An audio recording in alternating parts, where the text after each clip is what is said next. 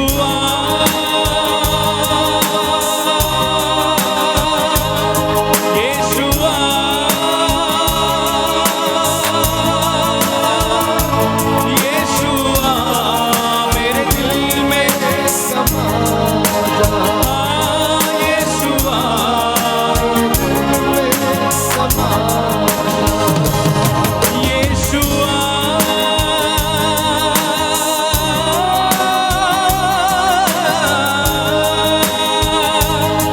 यीशुआ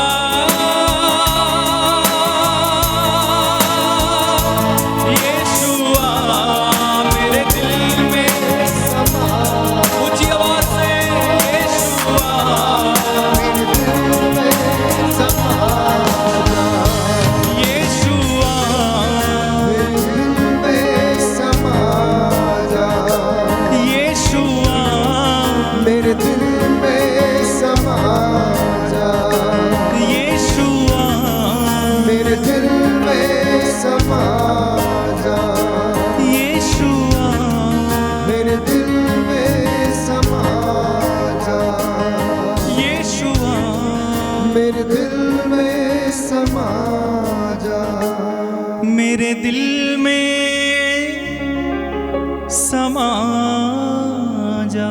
yes Lord. दाहिना हाथ उठाएं, आंखों को बंद रखें, मेरे पीछे दोहराएं, हे प्रभु यीशु, हे प्रभु यीशु, मेरे साथ रह जाइए, मेरे साथ रह जाइए, अपना मनोभाव मुझे प्रदान कीजिए। अपना मनोभाव मुझे प्रदान कीजिए। हे प्रभु यीशु, हे प्रभु यीशु, मुझसे बातें कीजिए, मुझसे बातें कीजिए। आध्यात्मिक जीवन के संघर्ष में आध्यात्मिक जीवन के संघर्ष मेरी में सहायता कीजिए। मेरी सहायता कीजिए। हे प्रभु यीशु, हे प्रभु मैं यीशु, आपको प्राप्त कर सकूं, मैं आपको प्राप्त कर मेरा मार्गदर्शन कीजिए। मेरा मार्गदर्शन कीजिए। Hallelujah, hallelujah, hallelujah, hallelujah, hallelujah. Hallelujah.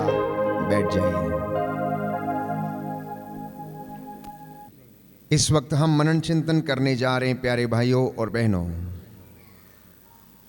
आत्मिक उन्नति हम कैसे कर पाएंगे, ईश्वर को हम प्राप्त कैसे कर पाएंगे। भाई ने सुंदर तरीके से आपको समझाया कि यीशु को जानना, बहुत से लोग यीशु को नहीं जानते हैं। बहुत से लोग सोचते हैं कि हम आजाद हैं, लेकिन आजाद हैं नहीं। यीशु जब बेथानिया गया, मरियम और मार्था से जब मिला, तो वो शिकायत करने लगी कि आप यहां पर होते तो मेरा भाई नहीं मरता। क्या कहा? यदि आप यहां होते तो मेरा भाई नहीं मरता। तो यीशु ने उससे कहा, क्या मैंने तुमसे नहीं कहा कि यदि तुम विश्वास करोगी तो ईश्वर की महिमा देखोगी? मुझे बताओ कि उसे तुमने कहां पर रखा है, मुझे बताओ कि तुमने लाजरस को कहां पर रखा। बोली नहीं नहीं, अब तो 4 दिन हो गए। बोले उसको, वो तो कब्र में दफना दिया गया है। आपके और मेरे जैसे साधारण नारी थी, विश्वास करने में कमजोर थी। उसकी यही सोच थी कि अब मुर्दे में से बदबू आती होगी, लाश सड़ रही होगी और वो कब्र के अंदर 4 दिन से पड़ा हुआ है। यीशु उसको विश्वास दिलाता है और वो लोग यीशु को ले जाकर कब्र के सामने खड़ा कर देते हैं। और यीशु कब्र के सामने खड़े होकर आंसू बहाते हैं। और आपने देखा होगा कि जब जब भीड़ यीशु के आसपास इकट्ठी हुआ करती थी, यीशु के लिए यह सुंदर मौका था कि वो ईश्वर की महिमा को क्या करे, दिखाए। यीशु को मौका मिला शास्त्रियों और फरीसियों और गांव के लोगों के सामने ईश्वर की महिमा प्रकट करने का। तो यीशु ने लोगों से कहा, क्या कहा, क्या कहा, हाँ, पत्थर हटाओ, पत्थर को हटाओ। कुछ लोगों ने मदद की और पत्थर को हटा दिया। अब यीशु ने जोर से आवाज लगाई, लाजरस, लाजरस बाहर आ जाओ। और लाजरस क्या हो गया, बाहर आ गया और खड़ा हो गया। अगर आपने ध्यान पूर्वक ये वचन पढ़ा है तो यीशु ने कहा, इसके पट्टियां खोल दो, इसकी पट्टियां खोल दो। सुन रहे हैं आप ध्यान से, मेरी ओर ध्यान दीजिए। माता जी इधर ध्यान दीजिए, मैं बहुत गहराई की बात बता रहा हूं। यीशु ने क्या कहा, इसकी पट्टियां खोल दो। लाजरस जिंदा था लेकिन उसके हाथ और पैर बंधे हुए थे।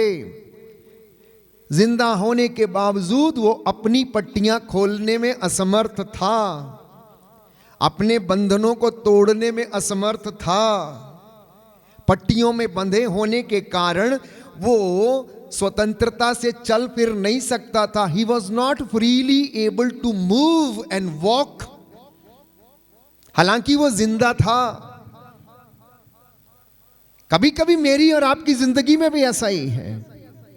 हम जिंदे तो हैं लेकिन बंधनों में हैं। अपने आप ये बंधन हम नहीं तोड़ सकते हैं, किसी की सहायता की जरूरत है। किसी व्यक्ति की जो दुआ करता, प्रार्थना करता, ले हैंड करता या छुटकारा देता है यीशु के वचन के माध्यम से, वो आपको आजाद करता, आपके बंधनों को खोलता है, आंतरिक चंगाई के लिए प्रार्थना करता है और आपको डिलीवरेंस देता, डिलीवरेंस के लिए प्रार्थना करता। यीशु के नाम पर लोगों ने क्या किया, लाजरस के पट्टियों को खोल दिया और वो आजाद हो गया, वो स्वतंत्र हो गया। आज उन बंधनों को तोड़ने की आवश्यकता है। आप चलते फिरते हैं, जिंदा हैं, हंसते हैं, खेलते हैं, एक दूसरे से मजाक करते हैं, ध्यान रखते हैं, लेकिन जरूरी नहीं कि आप स्वतंत्र हैं। और वो स्वतंत्रता प्राप्त करने के लिए हमें यीशु की जरूरत है। प्यारे भाइयों और बहनों, we need someone to open the bondages, we need someone to break the bondages from our life, and that is Jesus. He is going to do. वो अपने आप अपने भक्तों के जीवन से उन बंधनों को वो तोड़ने के लिए जा रहा। इसलिए आत्मिक उन्नति यदि आप करना चाहते हैं तो कुछ बातों का ध्यान रखना होगा। हमने सुबह से लेकर अब तक मनन चिंतन किया, पाप क्या है, प्रायश्चित क्या है, प्रायश्चित से हमें क्या मिलता है, पाप के परिणाम क्या है। हमने इस बात पर भी मनन चिंतन किया कि यीशु मसीह हमें इन सारी बातों से क्या कर सकता है, आजाद कर सकता है। क्यों? क्योंकि उसके पास अधिकार है। उसे भाग्य पर अधिकार है, जीवन पर अधिकार है, मृत्यु पर अधिकार है, सृष्टि पर अधिकार है। परमेश्वर ने उसे सब नामों में सर्वश्रेष्ठ नाम दिया है। इसलिए वो व्यक्ति आपको और मुझे उन बंधनों से आजाद कर सकता है। उस आजादी को पाने के लिए हमें क्या करना, उसके पास जाने की आवश्यकता। और मैंने आपको बताया कि उसके वचन को सुनना, मनन चिंतन करना, और वो हमें आनंदित करता है। उसकी वाणी हमें आनंद प्रदान करती है, बंधनों को तोड़ती है। क्योंकि मैंने आपके लिए वचन पढ़ा था यिर्मयाह नबी के ग्रंथ अध्याय 23 पद संख्या 29 से, उसकी वाणी आग के जैसी है, हथौड़े के जैसी। जब ये वचन आप सुनते हैं तो शैतान डरता है, कांपने लगता है, चिल्लाने लगता है, कान बंद करता है, वो वचन सुनना नहीं चाहता है। क्यों? क्योंकि उसको मालूम है कि यीशु के वचनों में जीवन है, बल्कि शैतान के वचनों में जीवन नहीं है। यीशु ने उसकी परिभाषा दी योहन के सुसमाचार अध्याय 10 पद संख्या 10 में। और कहा शैतान मारने, चुराने और नष्ट करने के लिए आता, लेकिन मैं इसलिए आया हूं कि तुम जीवन प्राप्त करो, परिपूर्ण जीवन प्राप्त करो। आप सब लोग जीवन पाने के लिए आए हैं, यस और नो? आत्मिक उन्नति के लिए आए हैं, यस और नो? आप अपने पापों से आजाद होने आए हैं, यस और नो? बंधनों से छुटकारा पाना चाहते हैं, यस और नो? आध्यात्मिकता में बढ़ना चाहते हैं, यस और नो? क्या आप आज वादा करते हैं प्रभु से कि मैं आपके साथ रहूंगा, आप मेरे साथ रहिए? तो वो आपके साथ रहेगा, बशर्ते इन बातों पर ध्यान दीजिए। कलोसियों का पत्र अध्याय 4 पद संख्या 2। बहुत जल्दी में इन वचनों को आप नोट कर सकते हैं, लिख सकते हैं। जिनके पास बाइबल है, आप, मैं पढ़ते जाऊंगा, आप लिखिए। और आध्यात्मिक उन्नति कैसे करें, उसके लिए बाइबल हमें क्या सजेशंस देती है, बाइबल हमें क्या बताती हैं। अगर आप आत्मिक उन्नति करना चाहते हैं तो हमें कुछ बातों का ध्यान रखने की आवश्यकता है। सबसे पहले कलोसियों को लिखते हुए संत पौलुस हमें बताता है, अध्याय 4 पद संख्या 2 और उससे आगे।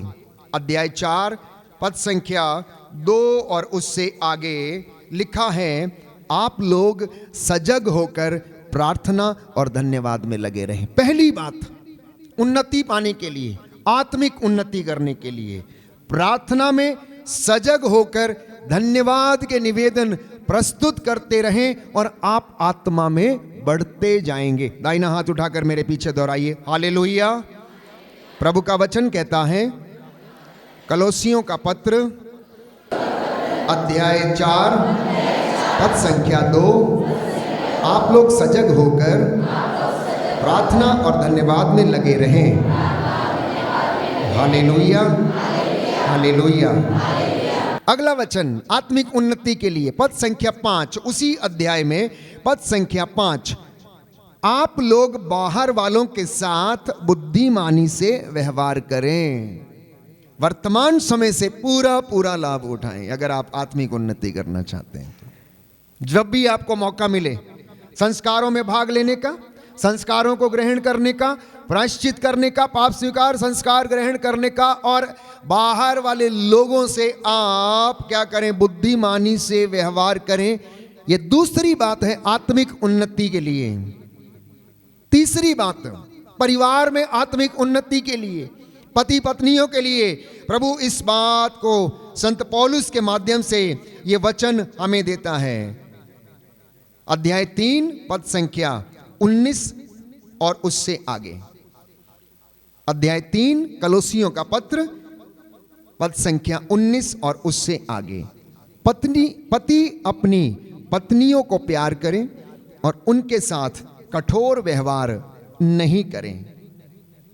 वचन संख्या 20, बच्चे सभी बातों में अपने माता पिता की आज्ञा माने, क्योंकि प्रभु इससे प्रसन्न होता है।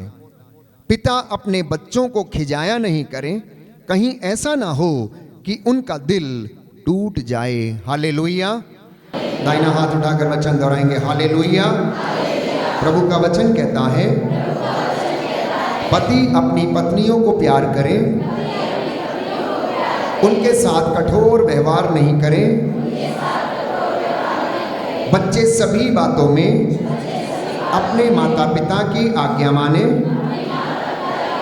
क्योंकि प्रभु इससे प्रसन्न होता है। Hallelujah, hallelujah. तो आत्मिक उन्नति के लिए माता पिता का कहना मानना अनिवार्य, आज्ञा पालन करना अनिवार्य है। क्यों? क्योंकि पिता की सेवा करने से पुत्र का घर जो है सुदृढ़ होता है और माता का आशीर्वाद उसके घर को क्या करता है, बनाता है। इसलिए वचन खोलिए, प्रवक्ता ग्रंथ, और ज़्यादा गहराई से इस वचन को हम समझेंगे। प्रवक्ता ग्रंथ अध्याय 3 पद संख्या 1 और उससे आगे सुंदर वचन है, मैं आपको पढ़कर सुनाता हूँ। वे बच्चे जो अपने माता पिता और बुजुर्गों की सेवा नहीं करते, वे बहुएं जो अपने सास ससुर की सेवा नहीं कर पाती हैं, वे लोग जो बुजुर्गों की सेवा करने में असमर्थ हैं। सुनिए ध्यान से प्यारे भाई और बहनों, पवित्र बाइबल हमें क्या बताती है, लिखा है, पुत्रों पिता की शिक्षा ध्यान से सुनो, उसका पालन करने में तुम्हारा कल्याण है। उसका पालन करने में तुम्हारा कल्याण है। 10 हुक्मों में एक हुक्म, अपने माता पिता का आदर कर, उसे बुढ़ापे में सताया मत कर। आगे लिखा है प्रभु का आदेश है। किसका आदेश है? किसका आदेश है? किसका आदेश है? प्रभु का आदेश है। भले ही आप सिस्टर बन गई हैं, भले आप फादर बन गए हैं, लेकिन आपके माता पिता आपके लिए माता पिता ही रहेंगे और आप उनके लिए बच्चे ही रहेंगे, चाहे आप कितने भी बड़े क्यों ना हो जाएं। लिखा है प्रभु का आदेश है कि संतान अपने पिता का आदर करे। उसने माता को अपने बच्चों पर अधिकार दिया। जो अपने पिता पर जो श्रद्धा रखता है वो अपने पापों का प्रायश्चित करता है। एक प्रायश्चित किया अभी आपने संस्कार में जाकर, और दूसरे तरीके का प्रायश्चित है अपने माँ बाप की, बुजुर्ग माता पिता की सेवा करके, तब आप अपने पापों का प्रायश्चित करते हैं। और वो सच्चा प्रायश्चित है, वो सच्चा प्रायश्चित है। लिखा है जो अपनी माता का आदर करता है मानो वो धन संचित करता है, मानो कि बहुत अमीर व्यक्ति है वो। जो अपने पिता का सम्मान करता उसे अपनी ही संतान से सुख मिलेगा, और जब वो प्रार्थना करता है तो ईश्वर उसकी सुन लेगा। जो अपने पिता का आदर करता है वो दीर्घ आयु है। आप लंबी आयु चाहते हैं, अपने पिता की सेवा करिए, उसे संभालिए। बुढ़ापे में उसका मन थोड़ा विचलित हो जाए, चिंता मत करना। आगे वचन में आराम पढ़ेंगे प्यारे भाइयों और बहनों। और लिखा है पद संख्या 11 में, पिता का आशीर्वाद उसके पुत्रों का घर सुदृढ़ करता है। कई कई घरों में आशीर्वाद नहीं है, कई बच्चों के जीवन में आशीर्वाद नहीं है, बेटों के जीवन में आशीर्वाद नहीं है। क्यों? क्योंकि उन्होंने अपने पिता को त्याग दिया, बुढ़ापे में उनको त्याग दिया, अपनी पत्नी के साथ घर बसाया और अपनी जिंदगी जी रहा, लेकिन उसका बूढ़ा पिता शायद उसको खाने को भोजन नहीं, पहनने को कपड़ा नहीं है, और वो कहता है पापा से, पापा आपको पैसों की क्या जरूरत है? ये है ना आपके लिए, इतना काफी है ना आपके लिए? है तो एक जोड़ा चप्पल आपके पास, एक जोड़ा जूता है ना? अरे भाई तुम्हारे पास 10 जोड़े हैं। वो बाप जब तुम बच्चे थे, जब छोटे थे, वो तुम्हारे पैर से जूता नहीं उतरने देता था। आज बुढ़ापा आ गया है तो अब तुम उसे कहते हो मम्मी तुम्हारे लिए 50 रुपए काफी है ना? मम्मी तुम क्या करोगी, तुम्हें कौन सा पार्लर जाना है, अभी तुम्हें सुर्खी बिंदी की जरूरत क्या है? ये कलयुग है, आज के बच्चों की ये भाषा है। मम्मी तुम्हें नहीं आता है, हम बताएंगे क्या करना, लाइए मैं लेता हूं, मैं करती हूं, लाओ वाह उधर बैठो जाके, चुप। देखो मेरे दोस्त आ रहे हैं, आज बाहर मत निकलना, आप अंदर रहना, हम सर्व कर लेंगे। क्यों? हो सकता है मम्मी बूढ़ी हो गई है, उसे बोलना नहीं आता है, हो सकता है उसकी स्किन में झुर्रियां आ गई हैं, हो सकता है वो आपके अमीर मित्रों के सामने बैठने के लायक नहीं। ऐसा आप सोचते हैं, ऐसा आप सोचते हैं, और आप उसे कहते हैं। ये बच्चों की भाषा है। हम दुनिया में सुनते हैं लोगों को, नौजवान बेटे और बेटियों को मम्मी पापा से मिलवाना भी नहीं चाहते। कभी कभी तो बच्चे खुद ही देखते हैं।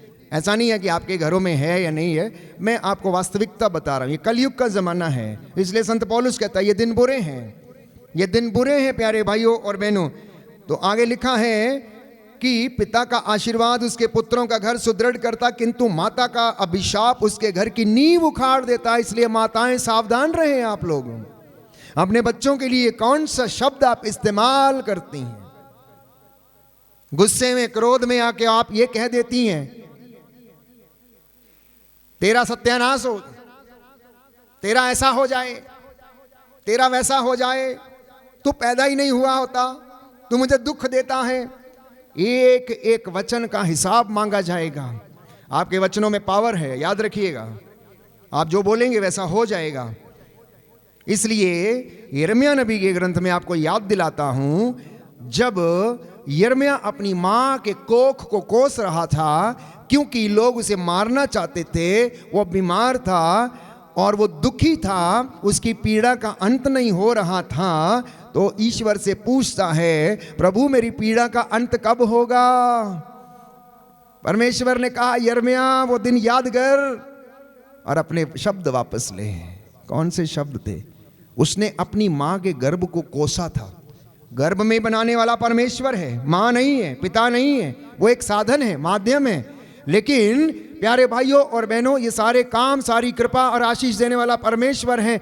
इसलिए आप अपने शब्दों को ध्यान में रखिए। मैंने कई माताओं को देखा छोटे बच्चों को गुस्से में आके, क्रोध में आके श्राप देते हुए, गाली देते हुए, अनायास, बिना सोचे समझे क्रोध के कारण बच्चे भी मम्मी पापा को ऐसे ही बोल देते हैं और मम्मी पापा भी बच्चों को ऐसे ही बोलते हैं और वो उस श्राप के तले दबे रहते हैं। लिखा है, अपने पिता के अपमान पर गौरव मत करो, उसका अपयश तुमको शोभा नहीं देता है। पिता का सम्मान मनुष्य का गौरव है, माता का अपयश पुत्र को शोभा नहीं देता। पुत्र, अपने बूढ़े पिता की सेवा करो, जब तक वह जीता है उसे उदास मत करो।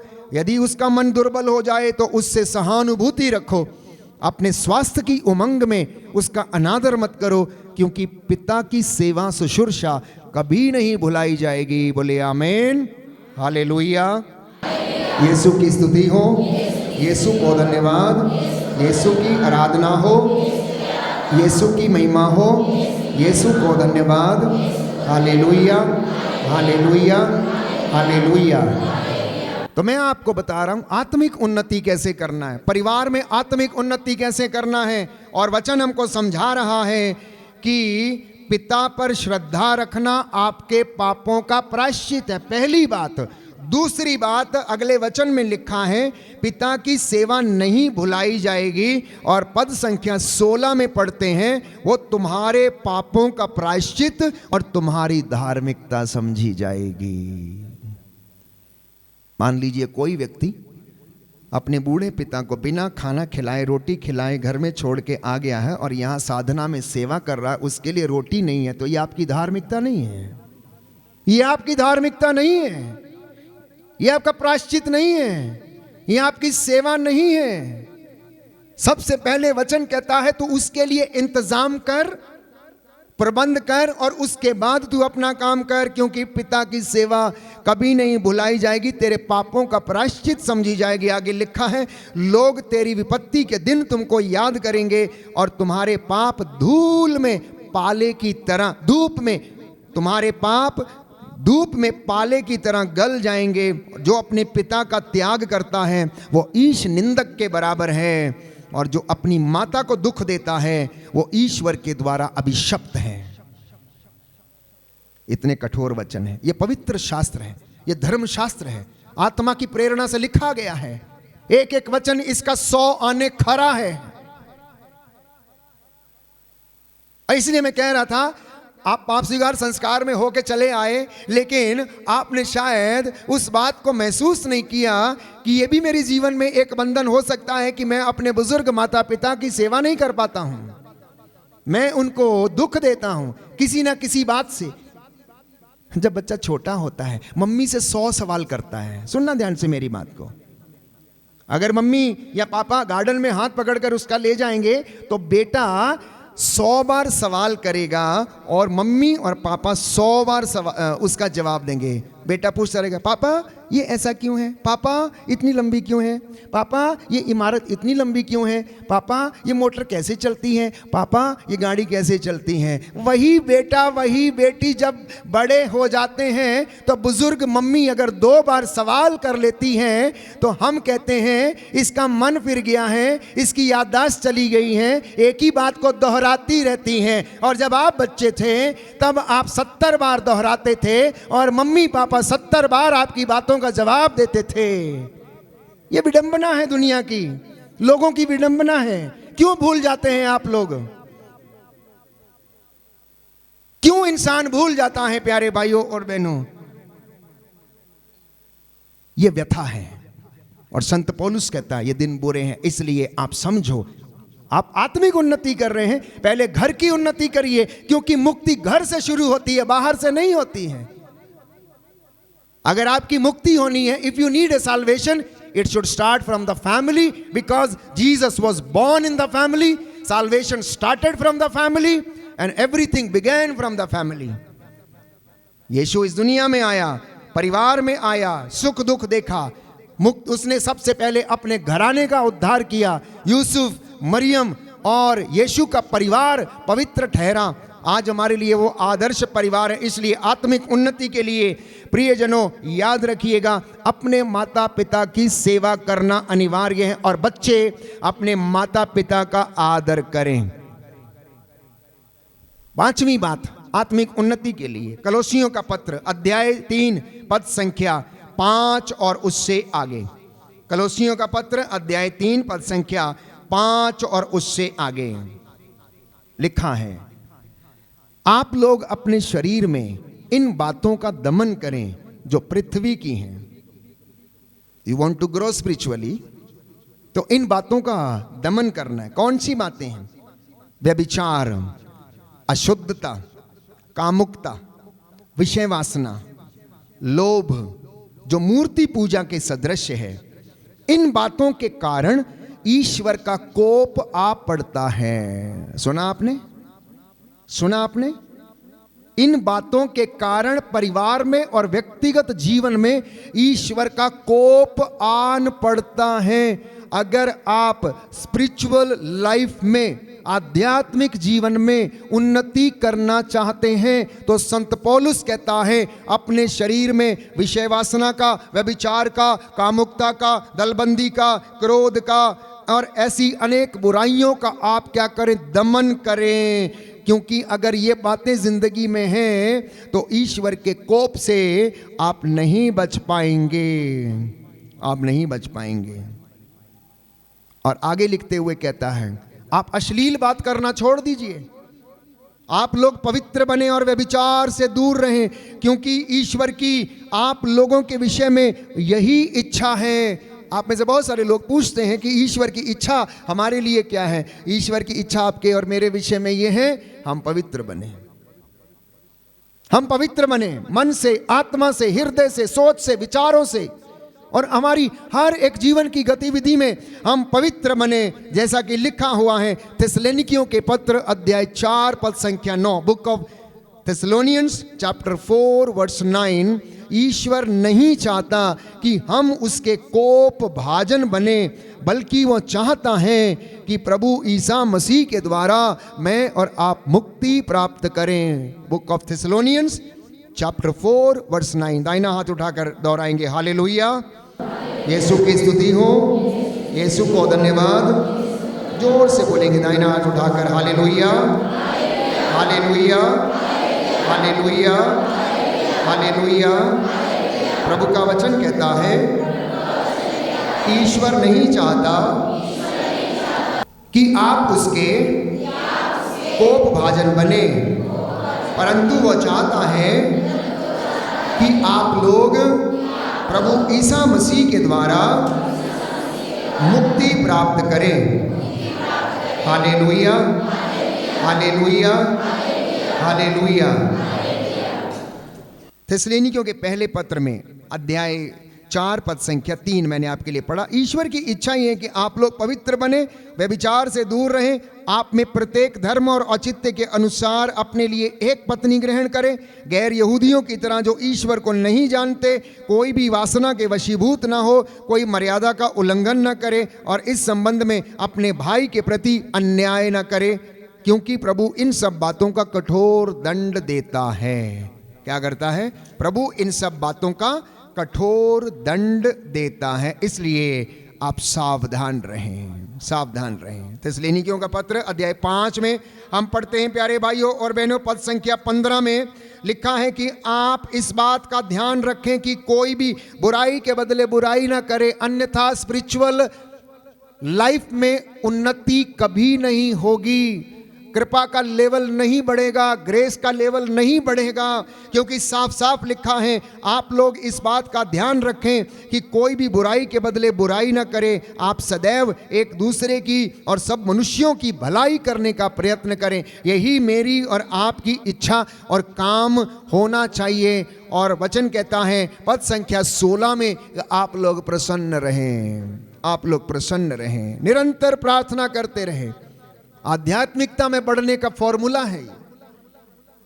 तब आपकी प्रार्थनाएं सुनी जाएंगी जब हमारा मन, हमारी सोच, हमारे विचार, हमारे काम, हमारी धार्मिकता पवित्र है। दाहिना हाथ उठाकर इसको अंगीकार करेंगे हालेलुया, प्रभु का वचन कहता है, थिस्सलुनीकियों का पहला पत्र अध्याय 5 पद संख्या 16, आप लोग हर समय प्रसन्न रहें, निरंतर प्रार्थना करते रहें, सब बातों के लिए ईश्वर को धन्यवाद दें, क्योंकि ईसा मसीह के अनुसार आप लोगों के विषय में ईश्वर की यही इच्छा है।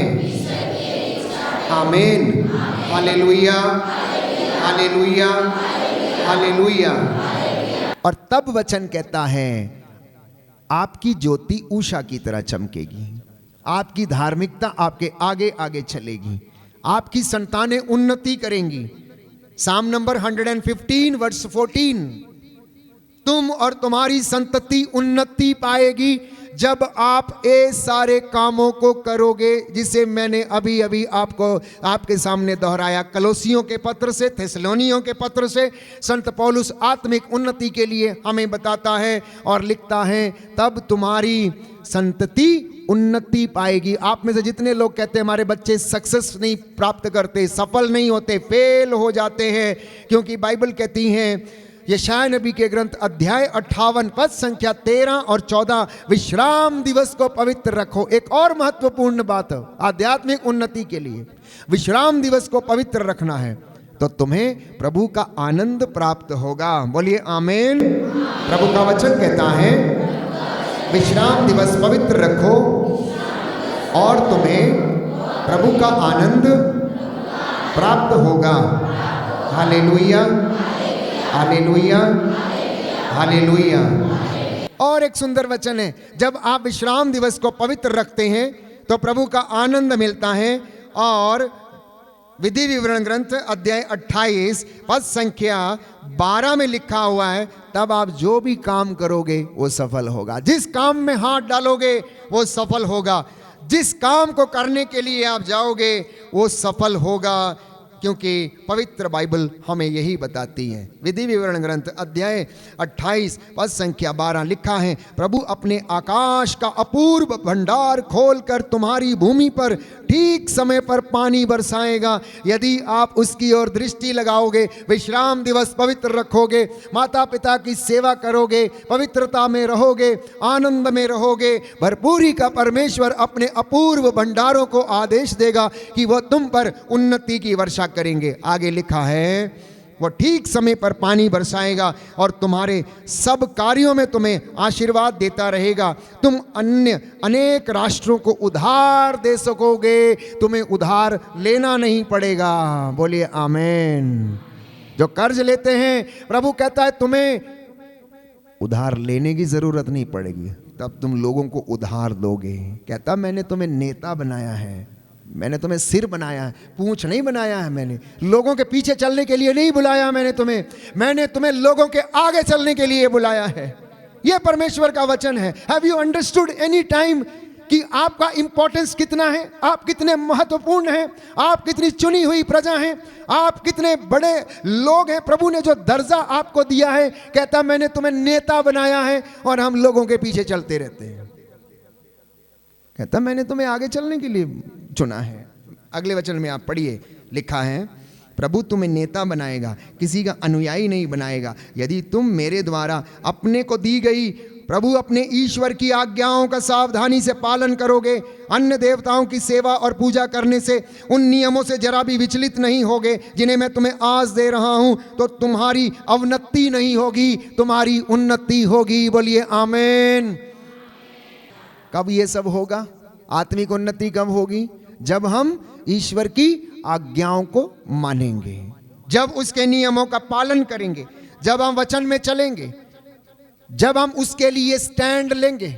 जैसा कि प्रभु के भक्तों ने, नबियों ने वो स्टैंड लिया और परमेश्वर ने उन्हें ब्लेस किया और आशीष दी, तब हमारे जीवन से हर एक प्रकार का बंधन टूटेगा और वो हमें आशीष और रूह का ताज़ा मस्सा और अभिषेक प्रदान करेगा। आत्मिक उन्नति के लिए एक और सुंदर वचन है प्यारे भाइयों और बहनों, इब्रानियों का पत्र अध्याय 12 पद संख्या 14 और उससे आगे। इब्रानियों का पत्र अध्याय 12 पद संख्या 14 और उससे आगे।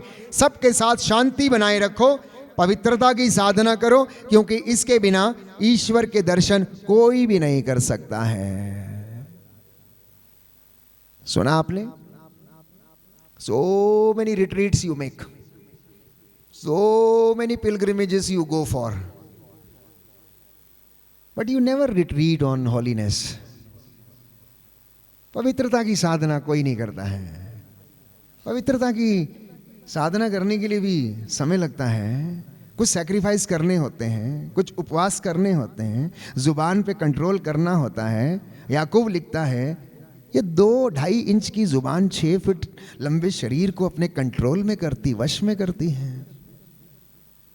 मैंने कहा कुछ लोग बीड़ी के गुलाम हैं, कुछ बोतल के गुलाम हैं, कुछ गुटखे के गुलाम हैं, तो कुछ तंबाकू के गुलाम हैं, तो कुछ ज़्यादा बोलने वाली जुबान के गुलाम हैं। वो चुप रहती नहीं, कचर कचर कचर कचर कचर कचर दिन भर इधर उधर आगे पीछे कुछ ना कुछ करती रहती। अब आप सोचना बंधन कहां पर है। Just reflect and retreat yourself. What is the meaning of retreat? What is the meaning of retreat? Retreating yourself. अपने आप को फिर से पुनरावलोकन करके देखना, नए सिरे से देखना. Seeing everything in you from the different perspectives. Not from the perspective which every one of you thinks. नहीं, अपनी समस्याओं को, अपनी परेशानियों को, अपने दुख को, अपने दर्द को नए सिरे से देखना शुरू कीजिए. नए सिरे से देखना, जैसे कि परमेश्वर देखने के लिए हमें आमंत्रित करता है. और अपने आप को फिर से रिट्रीट करना, नया बनने के लिए शांति की साधना करना, क्योंकि और पवित्रता की साधना करना, विनम्रता की साधना करना. इसके बिना संत पौलुस कहता है कोई भी ईश्वर के दर्शन नहीं कर सकता है. और लिखता है कि सबके साथ शांति बनाए रखो. क्या आप लोगों के किसी के साथ मनमुटाव है? क्या आप लोगों के किसी के साथ मनमुटाव है? जरूरी नहीं कि जो यहाँ है आप यहाँ हो, कहीं दूसरी जगह होगा. हो सकता है किसी के साथ मनमुटाव, मम्मी के साथ, सास के साथ, ससुर के साथ, बहनोई के साथ, देवर के साथ, देवरानी के साथ, जेठानी के साथ, मामा के साथ, मौसी के साथ, मामी के साथ, चाचा के साथ, चाची के साथ, पड़ोसन के साथ. हो सकता है कोई व्यक्ति हो. याद कीजिए, प्रार्थना कीजिए उसके लिए, बंधनों को तोड़िए, पट्टियों को खोल दीजिए, और तब आप लाजर के जैसे चलने फिरने लगेंगे, आत्मिक उन्नति करने लगेंगे. प्यारे भाइयों और बहनों, तब आपकी धार्मिकता आपके आगे चलेगी और परमेश्वर की महिमा आपके पीछे आएगी. इसलिए आत्मिक उन्नति के लिए ईश्वर के साथ रहना, वचन में चलना, उसकी ओर देखना. जब तक वो शांति का अनुभव हम अपने जीवन में अनुभव नहीं करते हैं प्रियजनों, तब तक वो हमारी जिंदगी में नहीं आती हैं. वो हमारी जिंदगी में नहीं आती हैं. यीशु ने खुद इस बात को कहा. पेतरुस, याकूब और योहन से ये कहा. लूकस के सुसमाचार अध्याय 21 पद संख्या 36 और उससे आगे, जागते रहो और सब समय प्रार्थना करते रहो, जिससे कि तुम उन सब आने वाली संकटों से बचने और भरोसे के साथ मानव पुत्र के सामने खड़े होने के योग्य बन जाओ. सो जाएंगे तो हार जाएंगे. पेतरुस, याकूब और योहन गेत्सेमनी बाग के बाहर सो गए. पेतरुस, याकूब और योहन गेत्सेमनी बाग के बाहर सो गए और उन्होंने तपस्या नहीं की, इसलिए वो शैतान के वश में आ गए. यीशु को छोड़कर भाग गए. उन्हें डर लग गया. पेतरुस ने इनकार कर दिया क्योंकि वो जाग नहीं रहे थे, प्रार्थना नहीं कर रहे थे. यीशु ने इसलिए कहा, सोते हो, देखो शत्रु आ गया, वो खड़ा है, परीक्षा की घड़ी में ना पड़ जाओ, जागते रहो, प्रार्थना करो. यीशु प्रार्थना कर रहा था, स्वर्गदूत उसे ढारस बंधा रहा था और क्रूस ढोने के लिए उसे सांत्वना दे रहा था, हिम्मत दे रहा था. उठो, कोई बात नहीं, no problem, come on, get up. ऐसे जिंदगी में, हमारे जिंदगी में बहुत मौके आते हैं. कोई हमारा प्रियजन चला जाता है, गुजर जाता है, डोंट वरी, प्रभु हमारे साथ है. पुनर्जीवित यीशु हमारे साथ है. वो हमारी जिंदगी है, वो हमारा भरोसा है. वो हमारे लिए जीवन में, प्यारे भाइयों और बहनों, पिता का अब्दी नूर बन के इस दुनिया में आया, इस जहां में आया, हमें शांति देने के लिए और हमारे साथ रहने के लिए. और वो हमें निरंतर आशीष प्रदान करता है. इसलिए आत्मिक उन्नति करने के लिए अपने पूरे हृदय से प्रभु को पुकारना, आंसू बहाते हुए प्रभु को पुकारना। शोक गीत अध्याय 2 पद संख्या 18 से 19 में हाथों को उठाकर घुटनों पर आकर आंसू बहाकर प्रार्थना करते हुए, जैसा कि लिखा है शोक गीत अध्याय 3 पद संख्या 49 और 50 में, मेरी आंखें अविराम बहती रहती हैं जब तक प्रभु अपनी आंखें नहीं फेरता, जब तक वो मुझे नहीं देख लेता तब तक मेरी आंखें अविराम बहती रहती हैं। कभी मत कहना इतनी प्रार्थना किया, इतना उपवास किया, इतनी साधनाएं की, फादर ये किया वो किया, लेकिन मेरी जिंदगी में कुछ हुआ नहीं, मेरी जिंदगी से बंधन टूटा नहीं, मेरी जिंदगी में ये गया नहीं। No problem. यशायाह नबी के ग्रंथ में वचन कहता है तब तक प्रभु के पास चली जा, जब तक तू उसे ढूंढती रहना जब तक कि वो ना मिल जाए। तेरी जिंदगी पूरी समाप्त हो जाए ढूंढते ढूंढते, लेकिन ढूंढना मत छोड़ना, क्योंकि उसी में तेरी भलाई है, उसी में तेरी भलाई है, उसी में तेरी भलाई है। संकट के दिनों में जब हमें लगता है कि हम अकेले हैं, प्यारे भाइयों और बहनों, अकेले नहीं रहते हैं। उस वक्त वो हमें गोद में उठाकर चलता है। एक सुंदर एनेक्डोट है, फुटप्रिंट्स ना, जिसके विषय में हम पढ़ते हैं। एक व्यक्ति ने शिकायत किया और वो कहने लगा परमेश्वर से कि देखो इतना दुख आया, कष्ट आया, संकट आया, पहले तू मेरे साथ रहता था लेकिन उस समय तू मेरे साथ नहीं था। क्योंकि वो सपना देख रहा था, उसने देखा कि जाते समय 2 लोगों के पैरों के निशान हैं, लेकिन आते वक्त एक ही व्यक्ति के पैरों के निशान हैं। और वो शिकायत करने लगा कि मेरे दुख की घड़ी में प्रभु आप कहाँ गए थे?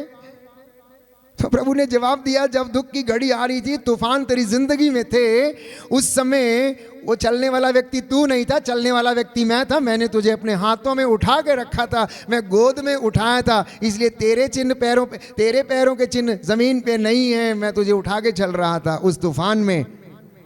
हे हमको विश्वास करना है। वैसा ही बहुत सारे लोग, आज प्रभु मेरे घर में आएगा, आज मैंने बुलाया है। एक बुजुर्ग औरत प्रभु से बड़ा प्रेम करती थी, बड़ी धर्मी थी, और लोगों से कहने लगी आज मेरे घर में प्रभु आने वाले, प्रभु आने वाले, प्रभु आने वाले। घर को सजाती रही, संवारती रही, सब कुछ कर लिया। सुबह से लेकर शाम तक इंतजार करती रही। सुबह एक भिखारी आया, बोली जाओ जाओ जाओ, जल्दी निकलो यहाँ से, फटाफट, घर गंदा मत करो, आज प्रभु आने वाले हैं। वो चला गया।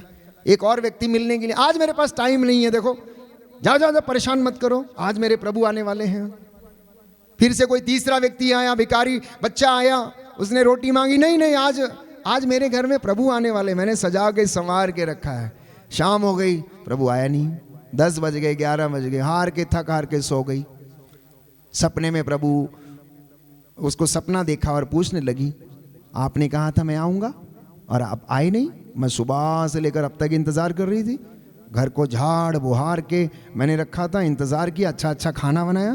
प्रभु बोला दिन में 3 बार आया तेरे घर में, तूने भगा दिया मुझे। पहले मैं भिखारी के रूप में आया, बच्चे के रूप में आया, फिर एक साधु के रूप में आया, लेकिन तूने ना दक्षिणा दी, ना मुझसे बातें की, ना कुछ किया। याद करना, प्रभु ने कहा जो काम तुम मेरे छोटे से छोटे भाइयों और बहनों के लिए करते हो वो तुम मेरे लिए करते हो। मदर तेरेसा ने कहा अगर मैं इन गरीबों की सेवा कर सकती हूँ, इनके घावों को साफ कर सकती हूँ, तो इसलिए नहीं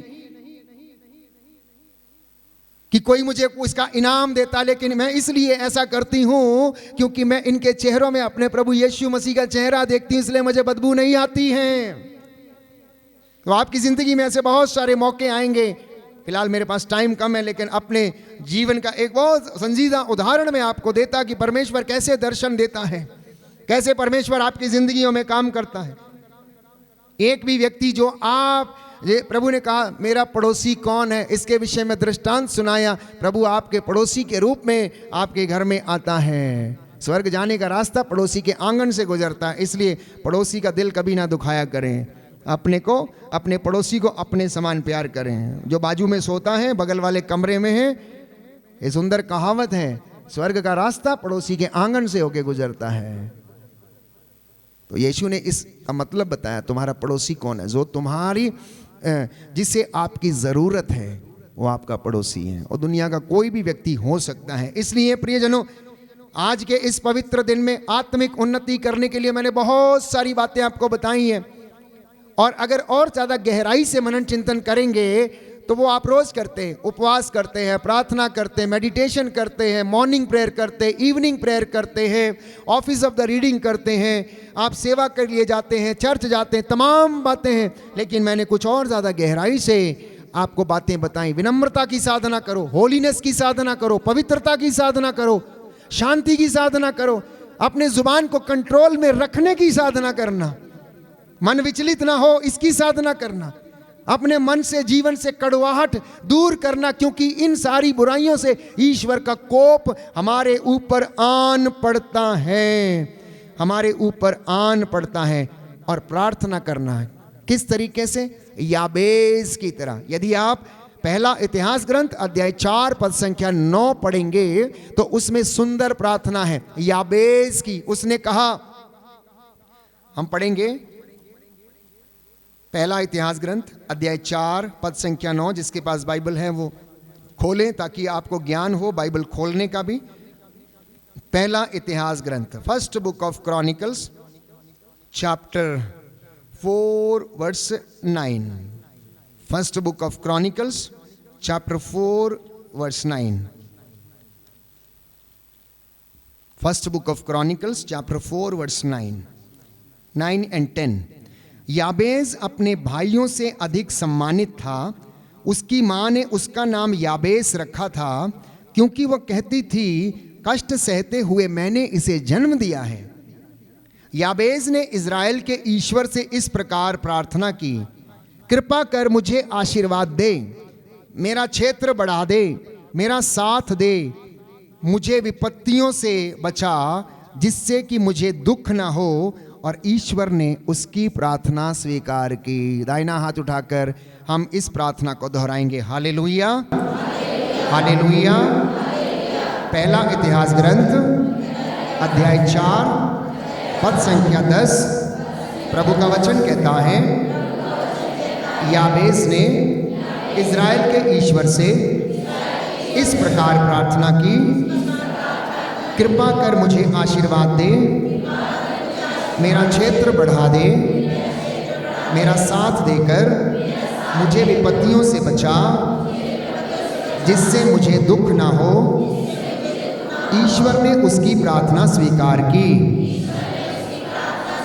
हालेलुया, हालेलुया, हालेलुया, हालेलुया। जब आप वचन से प्रार्थना करते हैं तो उन वचनों में इतना सामर्थ्य, इतना सामर्थ्य प्यारे भाइयों और बहनों कि आप इसका अंदाज़ा भी नहीं लगा सकते हैं कि ये वचन आपकी ज़िंदगी में क्या कर सकते हैं। हो सारे बंधनों को ये वचन जो हैं वो तोड़ देते हैं। उसके वचनों में श्रापों को भी आशीर्वाद में बदलने का सामर्थ्य है। That is the power of the word of God, that it can turn the curses into blessings. परमेश्वर के वचनों में वो सामर्थ्य है, वो ताकत है कि वो प्रभु के द्वारा जो आशीर्वाद दिया जाता है उसके द्वारा अभिशाप भी किस में बदल जाते हैं? परमेश्वर के आशीर्वाद में बदल जाते हैं। अगर आप वचन खोल सकते हैं तो खोलिए, जकरिया नबी का ग्रंथ अध्याय 8 पद संख्या 13। बुक ऑफ प्रॉफिट जकरिया चैप्टर 8 वर्स 14 से हम पढ़ेंगे। 13-14 दोनों आप पढ़ सकते हैं अपने घर में प्यारे भाइयों और बहनों। लिखा है, यूदा के घराने और इज़राइल के घराने, पहले राष्ट्र तुमको अभिशाप का पात्र समझते थे, किंतु अब मैं तुम्हारा उद्धार कर तुमको आशीष का पात्र बनाऊंगा। तुम डरो नहीं, तुम्हारे हाथ बलवान रहें। विश्वमंडल का प्रभु यह कहता है, तुम्हारे पूर्वजों के दुष्कर्मों से तंग आकर जैसे मैंने तुम्हारा अनिष्ट करने का निश्चय किया था, यह विश्वमंडल के प्रभु की वाणी है, और अपने निश्चय पर मैं अटल रहा, वैसे ही अब मेरा एक दूसरा लक्ष्य है। इस वर्तमान काल में मैं यरूशलेम और यूदा के घराने पर आशीर्वाद बरसा दूंगा, तुम मत डरो। बोलिए आमीन, हालेलुया, हालेलुया, हालेलुया। सुंदर बात है। यूदा के घराने से कहा जा रहा है कि पहले लोग तुझे अभिशाप का पात्र समझते थे, लेकिन अब मैं तेरा पुनरुद्धार करूंगा, तेरा उद्धार करूंगा, तुझे आशीष का मैं पात्र बनाऊंगा। उसके वचनों में ताकत है प्यारे भाइयों और बहनों, उसके वचनों में वो सामर्थ है जो अभिशाप को भी आशीष में बदल सकते हैं। आइए हम अपने आप को तैयार करें। इस वक्त इस वेदी पर हम प्रभु को आमंत्रित करेंगे, उनका स्वागत करेंगे ताकि वो हमारे जीवन में अब इस वक्त कार्य करें। मैंने आपसे कहा आत्मिक उन्नति के लिए, फिर से एक बार रिकैप करता हूं मैं, अपने आप को पवित्र बनाए रखें, माता पिता का आदर करें, बच्चे अपने माता पिता का आदर करें, पति पत्नी आपस में सामंजस्य बनाए रखें। चौथी बात मैंने कही, पवित्रता की साधना करें, पवित्रता की साधना करें। इब्रानियों का पत्र में हमने पढ़ा कि पवित्रता की साधना करें, और इसी के साथ हम वचन में पढ़ते हैं धार्मिकता की साधना करना। बुक ऑफ ज़ेफनाया, नबी सफन्या का ग्रंथ। साधना किस किस चीज की करनी है? पवित्रता की, विनम्रता की, शांति की। तो नबी सफन्या के ग्रंथ अध्याय 2 पद संख्या 9 का दूसरा भाग, वहां पर यह लिखा हुआ तुम धार्मिकता की साधना करो। और यशाया लिखता है अध्याय 58 पद संख्या 8 में, तेरी धार्मिकता तेरे आगे आगे और मेरी महिमा तेरे पीछे पीछे। और आप आत्मिक जीवन में जिएंगे क्योंकि प्रभु धर्मियों पर दया दृष्टि करता और उन्हें आशीष देता है। कुछ क्षण के लिए मौन हो जाएं, आंखों को बंद करें।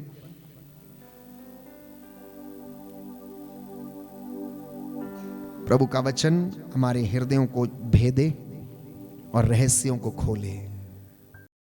आराधना हो आराधना, ओ दावलीशु की आराधना। आराधना हो आराधना, प्रभु हमारे बीच में आ रहे हैं, उनकी आराधना करें।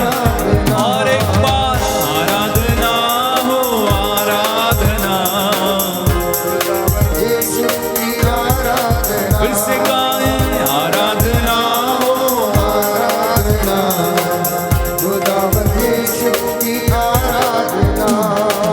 यीशु प्रभु की आराधना, मेरे मसीहा की आराधना।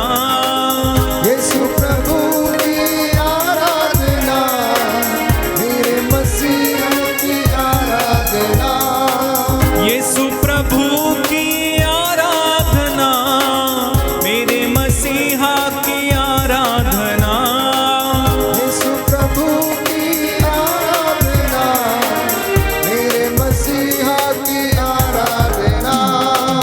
आराधना हो आराधना, ओ दावलीशु की आराधना। आराधना हो आराधना, प्रभु हमारे बीच में आ रहे हैं इस समय, यीशु की आराधना। प्रभु की उपस्थिति आ रही है। आराधना हो आराधना, ओ दावलीशु की आराधना गाएं। आराधना हो आराधना, राजाओं का राजा प्रभु आ रहा है। यीशु की आराधना। आराधना हो आराधना, ओ दावलीशु की आराधना गाएं। आराधना हो आराधना, यीशु की आराधना। शांति दाता की आराधना, शक्ति दाता की आराधना। शांति दाता की आराधना, शक्ति दाता की आराधना। शांति दाता की आराधना, शक्ति दाता की आराधना। शांति दाता की आराधना, शक्ति दाता की आराधना। एक साथ आराधना हो आराधना, ओ दावलीशु की आराधना गाएं। आराधना, अपने हाथों को बढ़ाएं यीशु की ओर, यीशु की ओर। प्रभु हमारे बीच में आ चुके हैं, हाथों को बढ़ा के आराधना हो